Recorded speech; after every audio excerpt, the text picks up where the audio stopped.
Welcome to Boring History, where we take a quiet step back in time.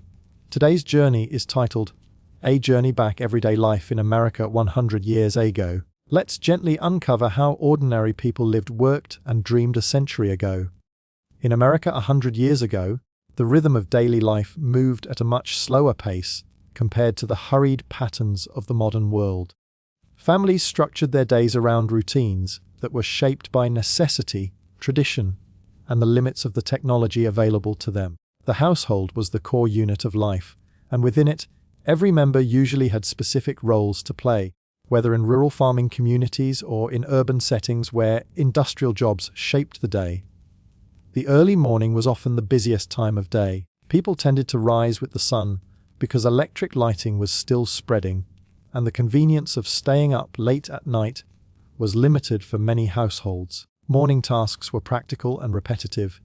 In rural areas, families might begin their day by fetching water from a pump, well, or communal source, since indoor plumbing was far from universal. Firewood or coal had to be gathered and prepared to start the stove, which was central not only for cooking but also for heating. Breakfast was usually hearty and simple, often consisting of bread, porridge, eggs, or whatever food was available from the farm or local market. Family life revolved strongly around roles that were traditional and widely accepted in that era. Men were typically seen as breadwinners, often leaving the home for labor in factories, fields, or offices depending on their location and social class. Women's routines were heavily focused on maintaining the household. Cooking, cleaning, laundry, and child rearing were daily responsibilities that consumed much of their time. These tasks were labor-intensive compared to today, as there were fewer conveniences. Washing clothes, for example, meant boiling water, scrubbing by hand, and hanging items to dry, a process that could easily take an entire day. Preparing meals also took longer, as ingredients had to be prepared from scratch without the wide availability of packaged or ready-made goods. Children's routines were varied depending on their age and whether the family lived in a city or on a farm. School was a central part of life for many children, though not all attended regularly, particularly in rural areas where children were often needed to help with farm work. A school day typically began early, with students walking long distances to attend small local schoolhouses in rural settings or larger public schools in cities. Discipline was strict. Lessons were rote, and subjects focused on reading, writing, arithmetic, and moral instruction.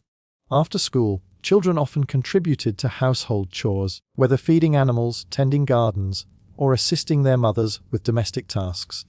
Play was simple and usually relied on imagination or handmade toys, such as dolls, marbles, or balls, since store-bought toys were limited for many families. The pace of family interaction was different from the present, as evenings were often spent together at home. Without television or modern entertainment, families might gather around the fire or stove, reading aloud from books, newspapers, or the Bible. Storytelling and conversation were common, and music played an important role in many homes. Families who could afford instruments like pianos or phonographs enjoyed them, while others sang together or listened to the radio, which was just beginning to make its way into households during the 1920s. The sense of togetherness was strengthened by the fact that leisure opportunities outside the home were fewer and less accessible. In urban households, the structure of daily life reflected the growing influence of industrialization. Factory workers followed strict shifts, often working long hours with little time at home during the day. Families in tenements or small apartments faced challenges of overcrowding, limited sanitation, and noise, yet they developed their own patterns of resilience. Women in urban areas often balanced housework with taking in laundry, sewing, or other small-scale work to supplement the household income. In wealthier urban households, servants or hired help might manage much of the domestic labor, giving women more freedom to engage in social or cultural activities. For middle-class families, daily routines included more emphasis on education, reading, and participation in community events. Religion played a significant role in shaping daily and weekly routines. Families often structured their Sundays entirely around church attendance and observance. Church was not only a place of worship, but also a hub for social interaction, community announcements, and moral guidance. Morning preparation for church was a routine in itself, requiring effort in cleaning, dressing formally, and traveling, sometimes by foot or horse, drawn carriage in rural areas, or by streetcar in cities. Sundays also brought a slight reprieve from work for many families, creating opportunities for meals shared together and visits with extended relatives or neighbors. The role of extended family was much more prominent than it is for many people today. Multi-generational households were common, with grandparents often living under the same roof or nearby. This arrangement influenced the daily lives of children, who were frequently cared for by older relatives while parents worked or managed household duties. Grandparents contributed wisdom, stories, and traditions, creating a sense of continuity within the family unit. Large families were typical, meaning that siblings also played a significant role in childcare and household responsibilities. Each child had tasks suited to their age, whether fetching firewood, assisting with cooking, or watching over younger brothers and sisters. Food preparation and meals structured the flow of each day. Breakfast was functional. Lunch was often light or eaten outside the home by working men, and dinner was the main meal that brought the family together. The process of securing food was itself a daily routine, as refrigeration was limited to iceboxes in many homes, requiring frequent trips to the butcher, grocer, or market. Women often planned meals around seasonal availability and the preservation of foods through methods like canning, pickling, and drying. The kitchen was the heart of the home, and much of a woman's day was centered there, whether baking bread, boiling water for washing, or preparing meals for large families. In rural America, farm life added its own distinct routines. Families rose before dawn to tend livestock, milk cows, or begin field work. Children's help was essential, and their tasks began at young ages. Farm wives carried an enormous share of responsibility, often managing not just household chores, but also tending gardens, preserving food, and sometimes assisting with farm work during busy seasons. Daily life was shaped by the agricultural calendar, with planting, harvest, and seasonal cycles determining much of what a family did each day. Evenings were quieter, with kerosene lamps providing light as families gathered after long hours of physical labor. Clothing and grooming were also important aspects of daily routines. Families spent time maintaining their limited wardrobes, as clothes were not as disposable or easily purchased as they are today. Washing, mending, and sewing were ongoing tasks. Children often wore hand-me-downs, and clothing was expected to last for years. Bathing was less frequent for many families due to the effort required to heat water, though cleanliness was still valued and emphasized, especially on Sundays and before social gatherings. Grooming rituals were simple, with barbershops for men providing not only haircuts and shaves, but also serving as community meeting spots. Women often managed their hair at home, though beauty routines were influenced by the growing availability of cosmetics and fashion magazines in the 1920s. Family life also reflected the values and cultural norms of the time. Discipline was generally strict, with an emphasis on obedience, respect, and adherence to social expectations. Parents held firm authority, and children were expected to contribute meaningfully to the household from a young age. Leisure and indulgence were secondary to work and responsibility. Despite this, family bonds were central to personal identity and security. Neighbors and communities functioned as extensions of the family, with people depending on one another for assistance, companionship, and survival in times of hardship. The household itself was the center of daily life, and its structure varied depending on economic class. Wealthier families in cities enjoyed amenities like electricity, running water, and telephones earlier than rural or working-class families. For them, daily routines might include scheduled social calls, organized lessons for children, and hired help performing labor that poorer families had to manage themselves. Middle and lower class families, however, shared in the common struggle of balancing work, family, and survival. The simplicity and predictability of these routines gave life a steady rhythm that many modern people might find monotonous, but which provided a sense of order and stability in its time. Even small details, like the way families spent their evenings, reflected a very different era of daily life. Reading aloud was a common activity, with newspapers providing not only news but also serialized stories and entertainment. Family discussions about local and national events were shaped by these readings, and children were encouraged to listen and learn from their elders. Families that owned radios by the 1920s tuned into programs together, creating new shared experiences in the home. Letter writing was another frequent evening activity, as communication with distant relatives or friends depended on the postal service. The act of writing and receiving letters was woven into daily life, a slower but more deliberate form of connection compared to today. 100 years ago, the shape of work in America was defined by a mixture of older traditions and the accelerating forces of industrialization. The country was shifting from a primarily agricultural society to one that relied more heavily on factories, offices, and growing industries, and this transformation touched the daily lives of millions of men, women, and even children. Work was not merely a way to earn money. It determined the structure of the day, the rhythm of the family, and even the identity of entire communities. In the early decades of the 20th century, most people still lived close to their workplaces, often in neighborhoods or rural areas where jobs were directly tied to the surrounding land or to nearby factories. Commuting was possible in larger cities through streetcars and early automobiles, but the majority of Americans walked to their jobs or lived close enough that travel consumed little of the day. This proximity created a strong connection between neighborhoods and industries, with whole districts known for their association with a single factory, mill, or workshop. Agriculture remained a dominant source of employment in rural America. Millions of men and women labored on farms that produced the food necessary to feed both the nation and the growing urban centers. Farm work was intensive and unrelenting, with tasks spread across the seasons. Planting, harvesting, caring for livestock, and maintaining equipment filled every hour of daylight. Wages on farms were often minimal, and for family farms, income fluctuated heavily depending on weather, crop yields, and market demand. Farmers were vulnerable to falling prices and rising debts, and the prosperity of their work was tied to forces beyond their control. Children were often pulled into agricultural work from a young age, learning to handle chores that supported the survival of the household. In cities, the rise of industry created entirely new patterns of employment. Factories produced textiles, steel, automobiles, and countless consumer goods, drawing workers from rural regions and from waves of immigrants arriving in the United States.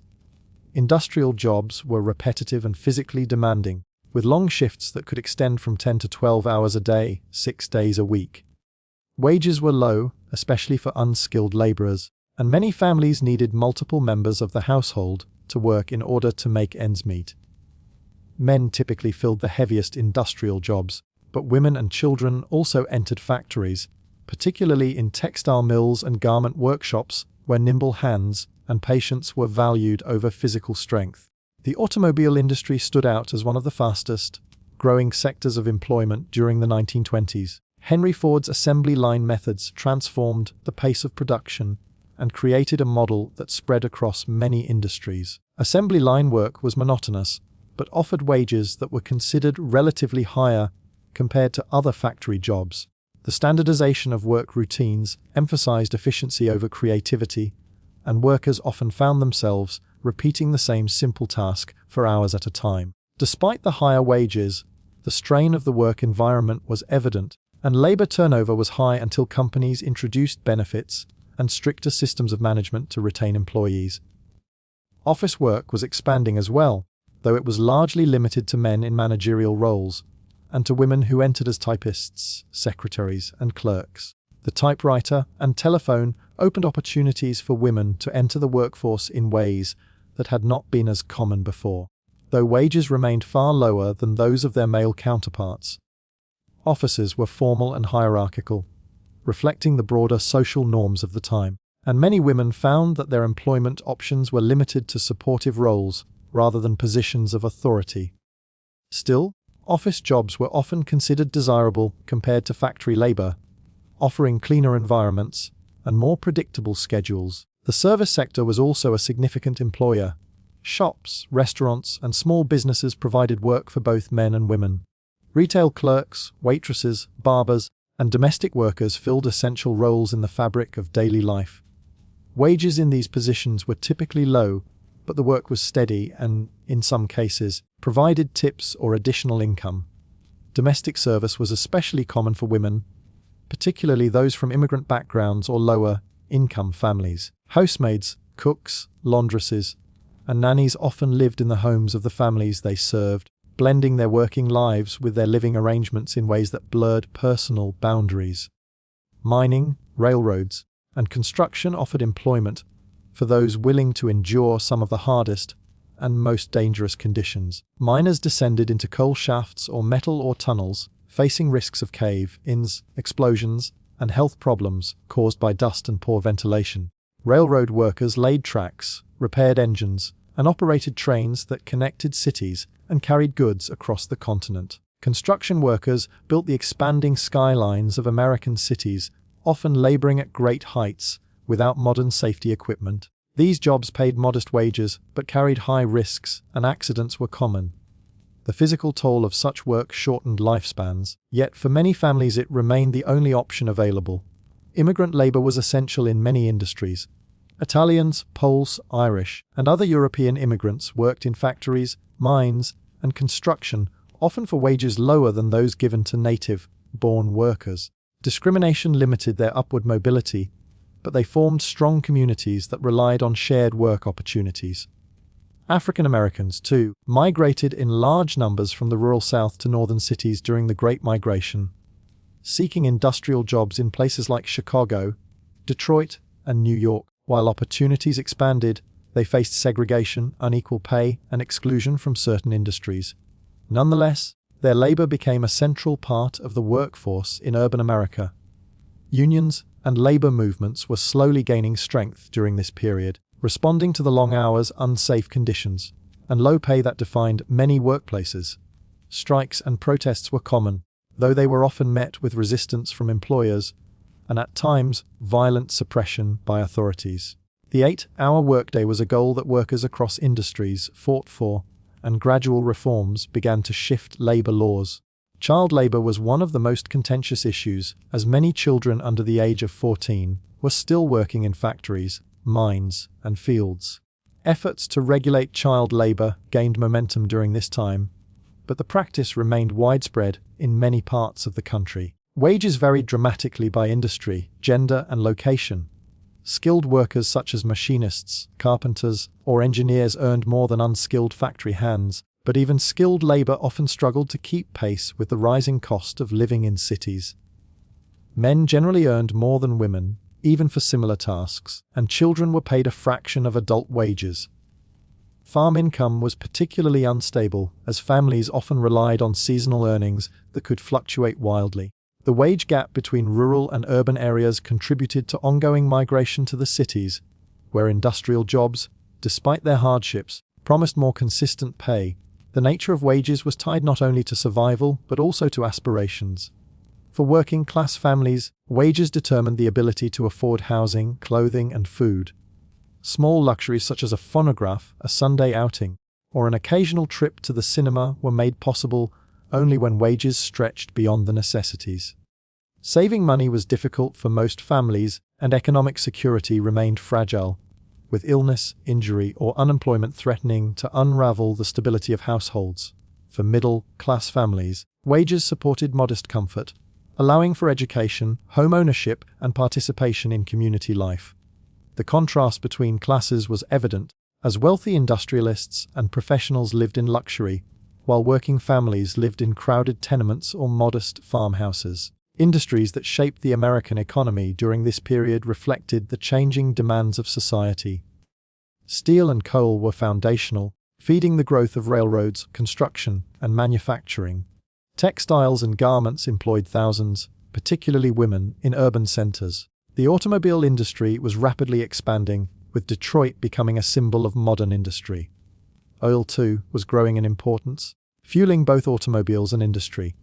Communications industries, such as newspapers, publishing, and radio, created new cultural and economic opportunities. Each industry carried its own hierarchy of wages, risks, and daily routines, shaping the lives of the people who depended on them. The workday itself was grueling for many. Factory bells or whistles signaled the start and end of shifts, with little room for flexibility. breaks were short, and conditions inside factories could be loud, hot, and unsafe. In offices, the environment was quieter but rigid, with rules governing dress, behavior, and hierarchy. Farm work ignored the clock entirely, dictated instead by the seasons, weather, and needs of animals and crops. For domestic workers, the workday often extended into the night, as they were expected to be available at all times to the families they served. The sense of fatigue was a constant feature of working life, yet families depended on the stability these routines provided. The connection between work and identity was strong. Men often defined themselves by their trade, whether as miners, carpenters, machinists, or farmers. Pride in skill and endurance was a common theme, even in the face of low wages and hard conditions. Women's work, though often undervalued, was equally essential, whether within the home or in service and clerical roles. The contributions of children, though controversial, reflected the reality that every member of a family played a role in economic survival. Communities built themselves around industries, with neighborhoods forming near factories, mills, and mines, and with local stores and services catering to the needs of workers. The sounds, sights, and routines of work became inseparable from the identity of entire towns and cities. Economic fluctuations shaped the availability of work and the stability of wages. Periods of prosperity created more opportunities in industry and services, while downturns left families vulnerable to unemployment and hardship. Seasonal layoffs were common in construction and certain factories, and farmers lived with the constant uncertainty of markets and weather. The lack of a strong social safety net meant that unemployment or illness could quickly reduce a family to poverty. Communities often relied on informal networks of support, with relatives, neighbors, and churches stepping in to provide assistance when wages disappeared. The experience of work a century ago was, in many ways, a test of endurance. Hours were long, conditions were harsh, wages were modest, and opportunities for advancement were limited. Yet the structure of daily labor also provided a sense of order and connection, binding families together in common effort and linking individuals to the industries and trades that defined their communities. Work was not just an economic necessity, but the fabric upon which much of daily life was woven, shaping the possibilities, challenges, and rhythms of existence in America 100 years ago. Fashion and lifestyle in America 100 years ago reflected a society in transition, caught between older traditions and the modern influences that were beginning to reshape daily life. Clothing, grooming, and personal style were not only matters of practicality, but also visible markers of social class, gender roles, and cultural change. What people wore and how they presented themselves to the world were shaped by available materials, economic means, and shifting ideals of beauty and respectability. Lifestyle trends extended beyond clothing, touching on how people decorated their homes, the leisure activities they pursued, and the social expectations that defined how men, women, and children were supposed to behave. Together, these elements created a portrait of everyday life that feels distant yet familiar, structured around simplicity, thrift, and the slow emergence of mass consumer culture. Men's clothing in the 1920s carried a sense of formality that seems striking compared to modern casual dress. Even working men, when not laboring in factories or fields, often wore suits, or at least shirts, vests, and trousers that gave them a neat and proper appearance. A shirt with detachable collars, suspenders, and a wool or tweed suit jacket was common for middle-class men, while wealthier men enjoyed tailored suits made of finer fabrics. Hats were essential, with fedoras, bowlers, and flat caps completing the daily uniform of respectability. Shoes were leather and carefully maintained, as footwear was expected to last for years rather than months. Grooming was equally important, with clean shaves or neatly trimmed mustaches conveying discipline and respect. Even barbershops served as important social spaces, where men not only attended to their appearance, but also exchanged news and discussed local affairs. Women's fashion reflected greater change and experimentation during this period. The image of the flapper emerged in the 1920s, symbolizing a shift in attitudes toward freedom and self-expression. Shorter hemlines, bobbed hair, and looser dresses signaled a departure from the restrictive corsets and long skirts of previous generations. While not every woman adopted these daring fashions, the influence was undeniable. Day dresses were often knee-length with straight silhouettes, sometimes adorned with pleats, lace, or embroidery. Evening wear featured more luxurious fabrics like silk, satin, or velvet, with beads and sequins catching the light in dance halls and social gatherings. Accessories such as cloche hats, long pearl necklaces, and elegant gloves completed the look. Cosmetics, once considered improper, grew in popularity, with rouge, lipstick, and powder sold widely in drugstores. This transformation in women's style paralleled broader shifts in gender roles, as women asserted greater independence in work, leisure, and personal presentation. Children's clothing followed patterns of practicality and modesty. Boys often wore short pants with knee socks, shirts, and caps, while older boys gradually transitioned into trousers as a sign of maturity. Girls wore simple dresses, often with pinafores, and their hair was usually tied with ribbons or kept in braids. For both boys and girls, clothing was frequently handmade or handed down from older siblings, with mothers devoting hours to sewing and mending to ensure garments lasted as long as possible. Play clothes were minimal, and children were expected to keep their clothing tidy, reflecting values of discipline and thrift that permeated family life. Lifestyle trends also extended into the home, where decoration and furnishing conveyed both necessity and aspiration. In rural areas, homes remained simple, with wood or coal stoves, handmade furniture, and practical designs. Quilts, often made from scraps of fabric, provided both warmth and a sense of artistry. In urban middle-class households, however, consumer goods were becoming more common. Department stores offered ready-made furniture, curtains, and decorations that allowed families to shape their living spaces with touches of style. Radios, phonographs, and eventually telephones became symbols of modern living, though they remained luxuries for many. The arrangement of the parlor was especially important, as it was the space where guests were received and family identity was displayed through photographs, framed prints, and carefully chosen furniture. Leisure activities were closely tied to lifestyle trends. The rise of cinema provided new cultural experiences, with people dressing neatly to attend theaters that projected silent films, and later, talkies. Dance halls and jazz clubs became gathering places for young people, especially in cities, where new forms of music and dance signaled cultural change. Sports also grew in popularity, with baseball emerging as the national pastime, while boxing and college football attracted large crowds. Families might attend local fairs, parades, or community picnics, events that reinforced social bonds while offering a chance to relax. Reading remained a common leisure activity, with newspapers, magazines, and inexpensive novels providing entertainment and information. For many families, board games, card games, and storytelling filled evenings at home, creating simple but lasting forms of amusement. Fashion and lifestyle were also shaped by clear distinctions between classes. Wealthier families had access to imported fabrics, tailored clothing, and luxurious home furnishings, setting themselves apart with markers of refinement and elegance. Middle-class families sought to imitate these trends within their means, often purchasing affordable versions of popular styles. Working-class families, by contrast, focused on durability and practicality, with clothing and furnishings designed to endure heavy use. Despite these differences, advertising and mass media began to blur class distinctions, promoting ideals of beauty and modern living that reached into even the most modest households. The spread of fashion magazines and catalogues like Sears or Montgomery Ward made new styles visible to everyone, creating aspirations that families strove to meet. Seasonal changes influenced both clothing and lifestyle. Summers meant lighter fabrics, straw hats, and outdoor activities such as swimming, picnics, and fairs. Winters required heavy coats, wool garments, and boots to endure the cold, especially in northern states. The effort required to stay comfortable was significant, as heating was often limited to a single stove, and insulation was poor compared to modern standards. Families layered clothing indoors, and many homes relied on quilts, blankets, and heated stones or bricks placed in beds to provide warmth.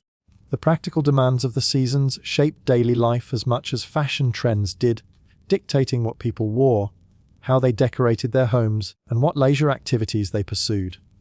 The concept of respectability was central to fashion and lifestyle. Families placed great importance on presenting themselves well in public, as appearance reflected not only individual pride, but also family reputation. Clothes were pressed, shoes polished, and hair carefully styled before attending church, school, or social gatherings. Even working-class families, who might have limited wardrobes, reserved their best clothing for Sundays and special occasions. This emphasis on respectability created rituals around grooming and dressing, reinforcing values of discipline, modesty, and social order. Lifestyle trends were also shaped by gender expectations. Men were expected to embody strength, discipline, and authority, reflected in their sober and formal styles of dress. Women were expected to embody grace, modesty, and beauty, with fashion reinforcing these ideals through carefully designed garments. The growing influence of the flapper challenged some of these expectations, allowing women to experiment with shorter skirts, freer movement, and a bolder presentation of self. This cultural shift was both celebrated and criticized, symbolizing the tension between traditional roles and modern aspirations. Advertising played a growing role in shaping fashion and lifestyle. Magazines and newspapers featured illustrations of the latest styles, while department store catalogs brought new clothing and household goods directly into homes. The language of advertising emphasized modernity, progress, and self-improvement, encouraging families to see consumption as a pathway to respectability and happiness. Cosmetics companies promoted new products that promised beauty and sophistication, while clothing advertisements emphasized elegance and affordability. These messages helped create a shared cultural landscape in which fashion and lifestyle choices were increasingly influenced by national trends, rather than local traditions. Social occasions highlighted the importance of fashion and lifestyle. Weddings, church services, and community gatherings were opportunities to showcase one's best clothing and to conform to social expectations. Holiday celebrations, such as Christmas or Thanksgiving, brought families together in decorated homes, with special meals and traditions reinforcing the rhythm of the year. Even funerals carried expectations of proper attire and decorum, reflecting respect for tradition and community values. These rituals gave structure to life, with fashion and lifestyle choices woven into the fabric of social identity. Travel and mobility also influenced lifestyle. With the growing availability of automobiles, families gained new opportunities for outings and vacations. Road trips, though still limited to wealthier families, became symbols of freedom and modern living.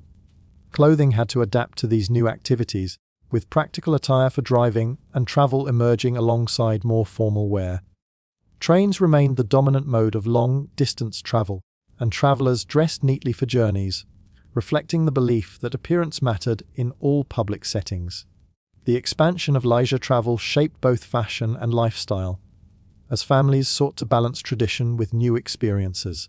Even the small details of daily grooming reflected broader trends. Men used pomades and oils to slick their hair, while women experimented with finger waves and bobbed cuts that required regular maintenance. Perfumes and colognes became more accessible, adding another dimension to personal presentation. Nail care and skincare routines began to develop, though they were often simple compared to modern standards. These practices reflected a growing awareness of appearance as central to identity, with fashion and grooming serving as visible symbols of participation in modern culture. Lifestyle also included the rhythms of diet, exercise, and health. Families prepared meals at home, often shaped by seasonal availability and traditional recipes. The presentation of food reflected cultural expectations of modesty and care, with table manners and rituals reinforcing family bonds. Exercise was less structured than today, often embedded in daily labor, though organized sports and physical education in schools encouraged more formal physical activity. Health and hygiene were growing concerns, with public campaigns promoting cleanliness, proper nutrition, and personal responsibility. These values reinforced the broader cultural emphasis on discipline and self-control, which extended from work and education into fashion and lifestyle. The home itself was a central expression of lifestyle. The arrangement of furniture, the display of photographs, and the use of decorations conveyed family identity. Quilts, rugs, and curtains added warmth and character, often handmade or purchased through catalogs. Middle-class families sought to emulate ideals of comfort and refinement, while working-class families emphasized durability and necessity. The balance between practicality and aspiration defined much of home life, with fashion and lifestyle trends shaping both personal appearance and domestic space. As a whole, fashion and lifestyle 100 years ago were deeply intertwined with the values, limitations, and aspirations of society. Clothing reflected not only personal taste but also class, gender, and cultural identity. Lifestyle trends, from leisure activities to home decoration, conveyed the rhythms of everyday life, shaped by both tradition and the growing influence of mass media and consumer culture. Families sought to present themselves with dignity and respect, balancing the demands of thrift with the desire to participate in the modern world. Fashion and lifestyle trends became visible symbols of these efforts, shaping how people lived, how they were perceived, and how they understood themselves in an era of change and transition. Entertainment and leisure in America 100 years ago reflected both continuity with older traditions and the emergence of new forms that were reshaping the way people spent their free time. Life was structured around work, family, and community obligations. Yet even in the midst of long hours and daily responsibilities, people carved out time for amusement and relaxation. Leisure was deeply tied to class, geography, and cultural background, with rural communities often centering their entertainment on local events and home-based activities, while urban centers offered access to theaters, dance halls, parks, and sporting events.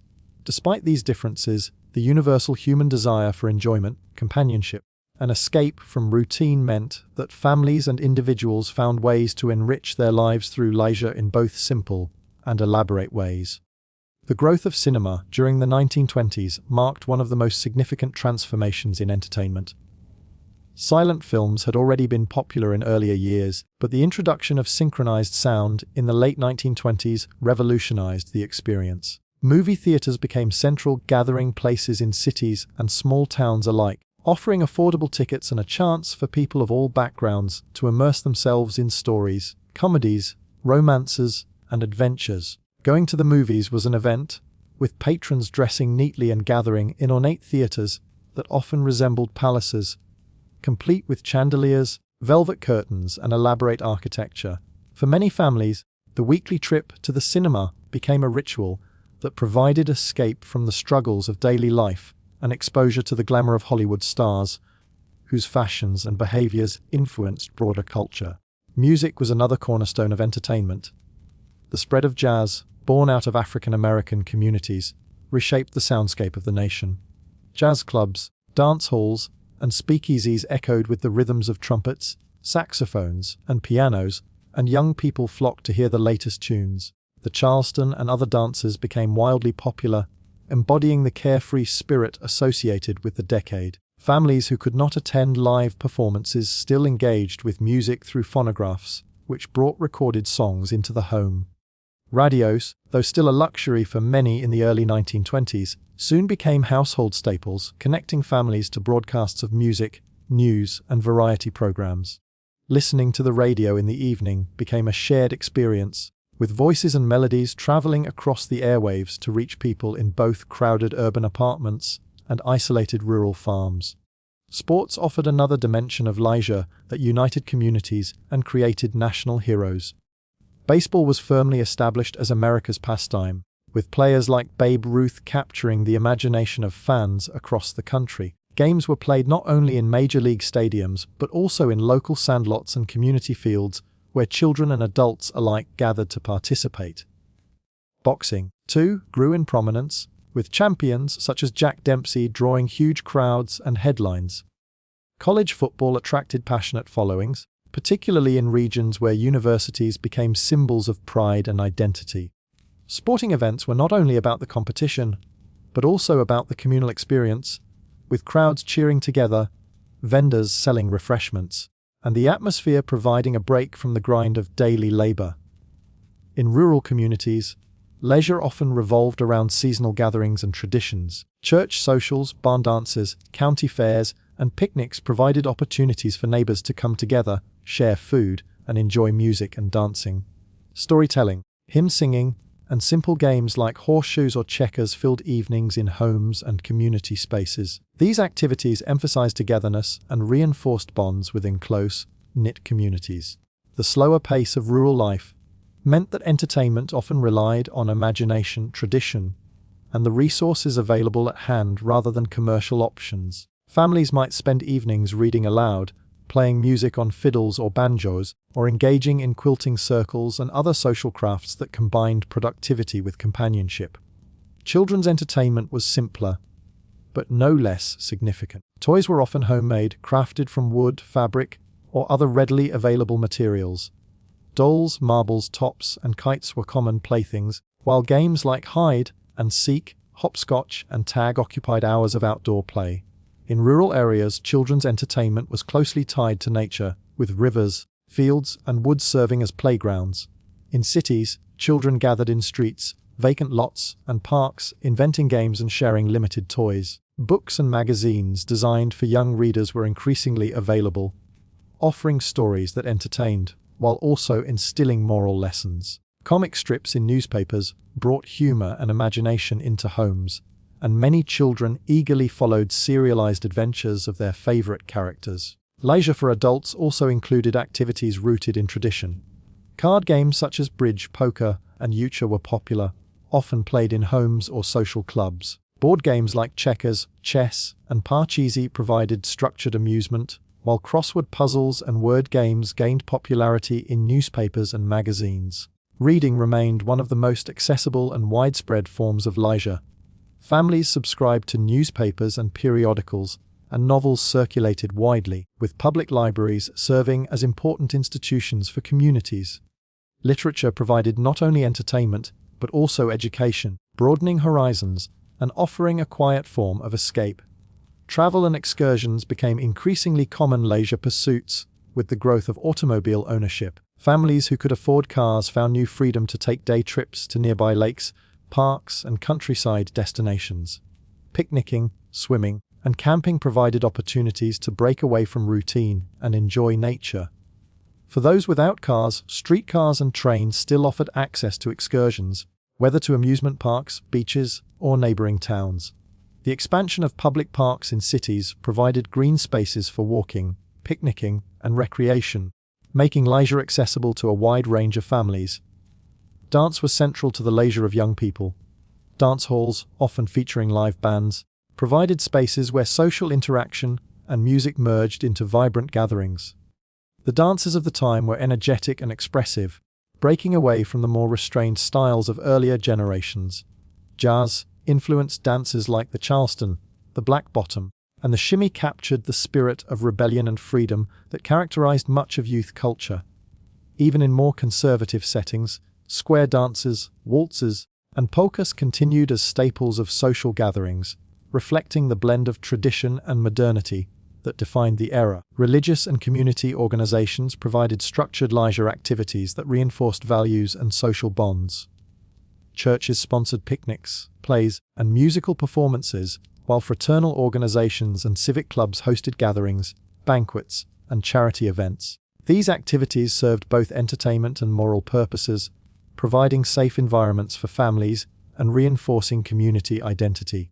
Holiday celebrations brought their own forms of entertainment, with Christmas pageants, 4th of July fireworks, and Thanksgiving feasts, creating recurring highlights in the annual cycle of leisure.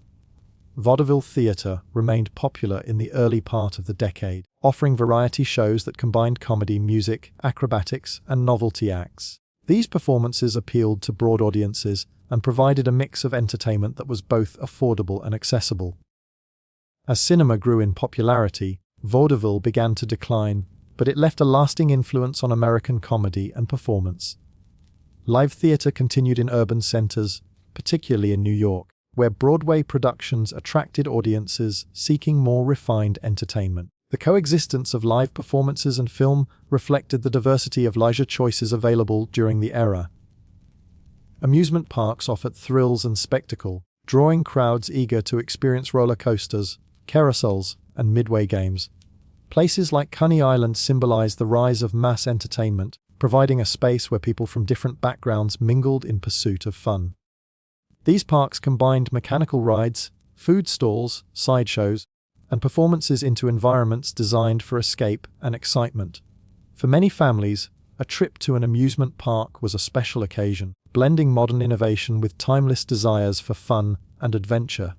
Radio's rise as a household entertainment source cannot be overstated. Families gathered around radios to listen to live broadcasts, which included music, comedy sketches, serialized dramas, and news updates. The immediacy of hearing voices and music transmitted over the air created a sense of connection to the wider world.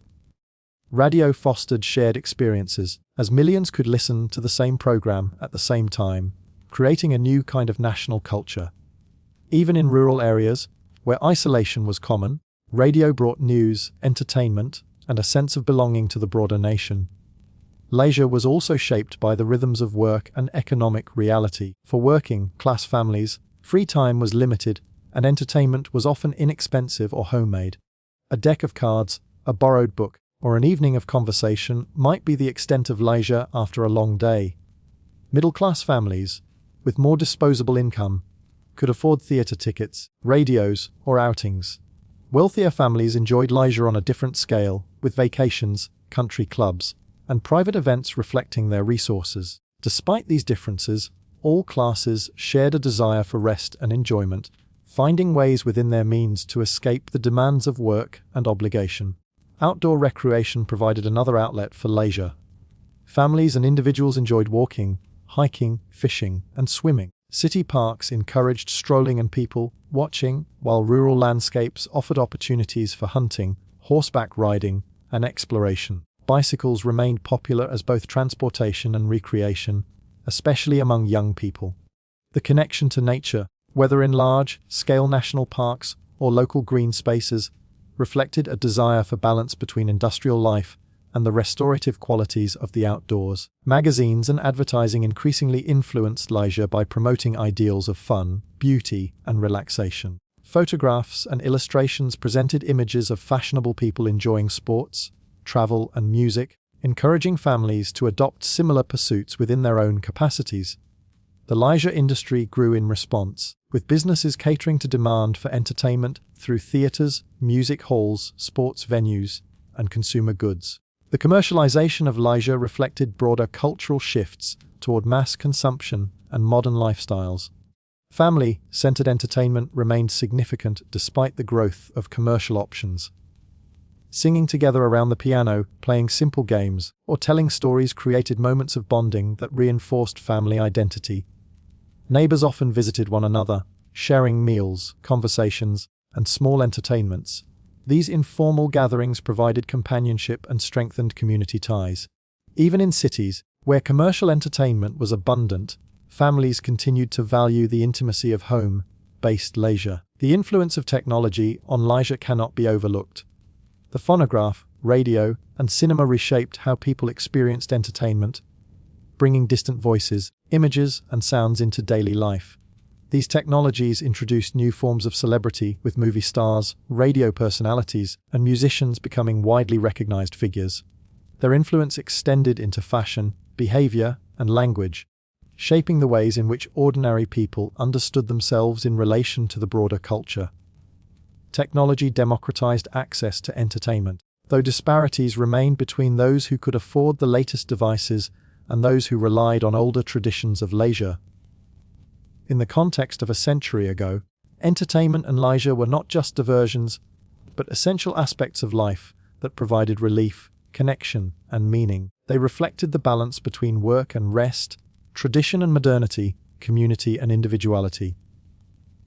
Whether through the shared laughter of a vaudeville act, the excitement of a baseball game, the rhythm of jazz in a crowded dance hall, or the quiet comfort of a family evening at home, Americans of all classes and backgrounds found ways to enrich their lives through leisure and entertainment in an era defined by change, aspiration, and the enduring need for joy